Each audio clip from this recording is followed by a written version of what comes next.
6h30, le hall de la gare Lille-Flandre est quasiment désert. Il faudra attendre une petite heure encore pour voir enfin arriver les premiers TER, bondés de voyageurs. C'est le bordel. Franchement, c'est le bordel. Beaucoup de monde. Ah, énormément de monde, ouais. Énormément de monde. En même temps, elle fait le train, donc c'est compréhensible. On était serrés. À votre avis? Bah oui, on était serrés comme des sardines, comme d'habitude.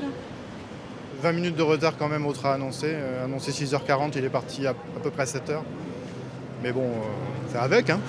Ce matin, la plupart des usagers s'étaient organisés en fonction des rares trains disponibles, partagés entre colère et résignation.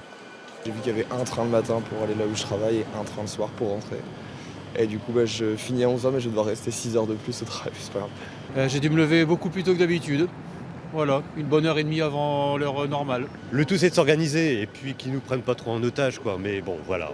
Après, ça, pour moi, ça fonctionne. La SNCF aussi s'y était préparée. Information en temps réel, personnel sur les quais et café gratuit. De quoi tempérer certaines ardeurs. On a mobilisé aussi beaucoup de moyens pour faire en sorte que ça se passe comme ça aujourd'hui. L'information voyageur, on affiche nos plans de transport la veille à 17h et donc dès ce soir vous connaîtrez celui de demain. Et puis on a mobilisé pas loin de 125 gilets rouges dans l'ensemble des gares Hauts-de-France. Un TER sur 10 et un TGV sur 8 en moyenne. C'est le nombre de trains qui circuleront aujourd'hui sur l'ensemble du réseau SNCF des Hauts-de-France.